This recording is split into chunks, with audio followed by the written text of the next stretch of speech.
Assalamualaikum warahmatullahi wabarakatuh. Rebutan tahta di kerajaan Daud, Absyalom melakukan kudeta.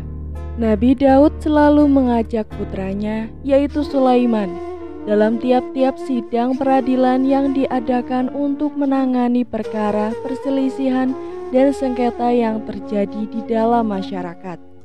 Ia sengaja membawa Sulaiman untuk melatihnya serta menyiapkannya sebagai putra mahkota yang akan menggantikannya memimpin kerajaan kelak.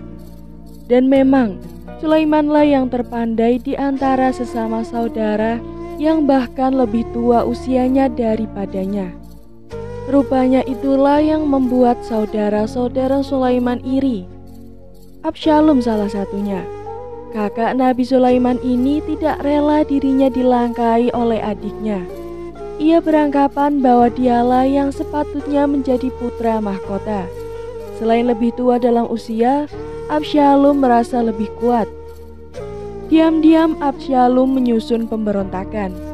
Jauh-jauh hari ia berusaha mencuri hati rakyat Israel.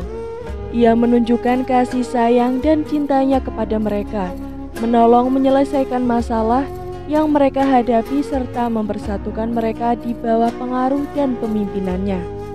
Tak jarang ia berdiri di depan pintu istana mencegat orang-orang yang datang ingin menghadap raja. Ia tangani sendiri masalah-masalah yang mereka minta penyelesaiannya. Setelah merasa memiliki pengaruh yang sangat kuat di kalangan rakyat Bani Israel, Absyalom memutuskan untuk kudeta. Ia sebarkan mata-mata ke seluruh pelosok negeri untuk menghasut rakyat dan memberi tanda kepada penyokong-penyokong rencananya.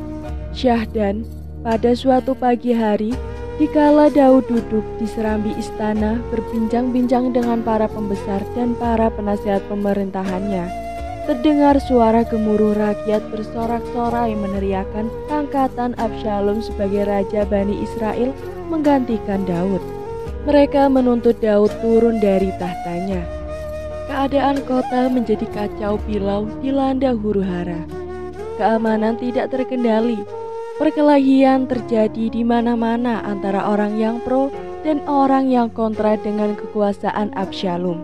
Nabi Daud merasa sedih melihat keributan dan kekacauan yang melanda negerinya. Namun ia berusaha menguasai emosinya dan menahan diri dari perbuatan dan tindakan yang dapat menambah parah keadaan. Akhirnya Nabi Daud mengambil keputusan meninggalkan istana untuk menghindari pertumpahan darah. Bersama pengikutnya ia menyeberangi sungai Yordan menuju Bukit Zaitun. Begitu Daud keluar meninggalkan kota Yerusalem, masuklah Absyalom ke kota diiringi oleh para pengikutnya. Ia mengambil alih tahta, sementara Nabi Daud melakukan istikharah dan munajat kepada Allah di atas Bukit Zaitun, memohon taufik dan pertolongannya agar menyelamatkan kerajaan dan negaranya dari malapetaka dan keruntuhan akibat perbuatan putranya yang durhaka itu. Setelah mengadakan istikharah dan munajat, akhirnya Daud mengambil keputusan mengadakan kontra aksi terhadap putranya. Maka dikirimlah tentara yang masih setia ke Yerusalem untuk merebut kembali istana kerajaan Bani Israel dari tangan Absyalom. Beliau berpesan kepada komandan pasukannya agar bertindak bijaksana dan sedapat mungkin menghindari pertumpahan darah dan pembunuhan yang tidak perlu. Beliau juga meminta agar Absyalom tidak dibunuh. Akan tetapi takdir telah menentukan lain. Komandan yang berhasil menyerbu istana tidak dapat berbuat lain kecuali membunuh Absyalom yang melawan dan enggan menyerahkan diri setelah ia terkurung dan terkepung. Dengan terbunuhnya Absyalom, kembalilah Daud menduduki tahtanya dan kembalilah ketenangan meliputi kota Yerusalem sebagaimana sedia kala. Dan setelah menduduki tahta kerajaan Bani Israel selama 40 tahun, wafatlah Nabi Daud dalam usia yang lanjut. Selanjutnya Sulaiman menggantikannya. mukjizat dari Nabi Daud. Allah telah memberikan kerajaan, hikmah, dan mengajarkan apa yang Dia kehendaki. Allah memberinya nubuah dan kerajaan sehingga Daud menjadi raja sekaligus nabi.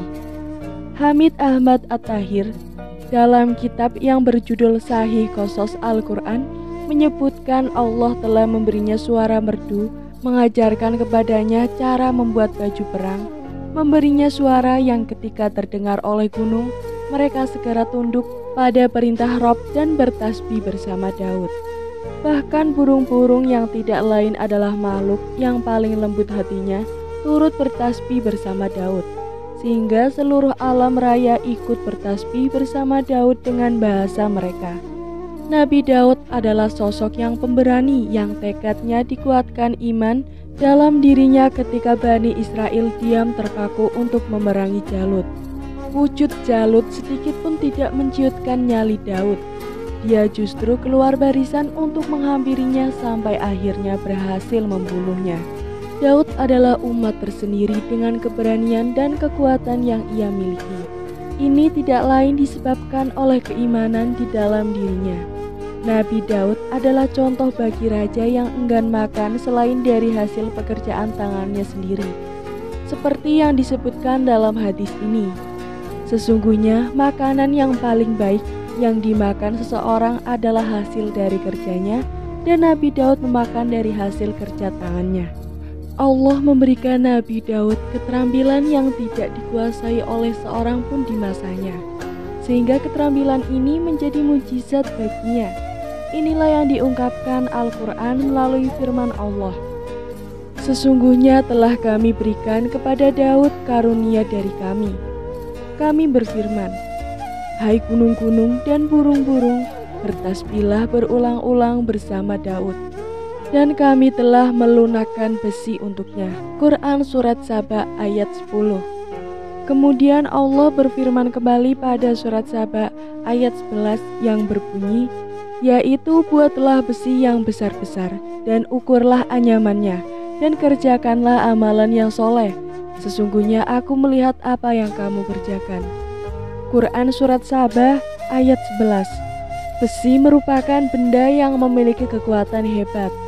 Allah berfirman, sesungguhnya kami telah mengutus rasul-rasul kami dengan membawa bukti-bukti yang nyata, dan telah kami turunkan bersama mereka Alkitab dan neraca keadilan supaya manusia dapat melaksanakan keadilan. Dan kami ciptakan besi yang padanya terdapat kekuatan yang hebat dan berbagai manfaat bagi manusia, supaya mereka mempergunakan besi itu, dan supaya Allah mengetahui siapa yang menolong agamanya dan rasul-rasulnya, padahal Allah tidak melihatnya. Sesungguhnya Allah Maha Kuat lagi Maha Perkasa. Quran Surat Al-Hadid ayat 25. Melalui ayat ini bisa memberi petunjuk bahwa umat manusia hingga masa Daud tersebut belum tahu dengan baik bagaimana besi dilunakan hingga Allah melunakkan besi itu untuk Daud dan untuk digunakan bahan membuat baju besi yang dikenakan pasukan di medan peperangan sebagai pelindung dari tikaman tombak dan tebasan pedang. Inilah yang diungkapkan Al-Quran melalui firman Allah. Dan telah kami ajarkan kepada Daud membuat baju besi untuk kamu, guna memelihara kamu dalam peperanganmu. Maka hendaklah kamu bersyukur kepada Allah. Demikianlah kisah ini. Semoga kalian bisa mengambil hikmahnya. Sekian dari saya. Jangan lupa untuk klik like, komen, subscribe channel ini agar tak ketinggalan cerita menarik lainnya. Wassalamualaikum warahmatullahi wabarakatuh.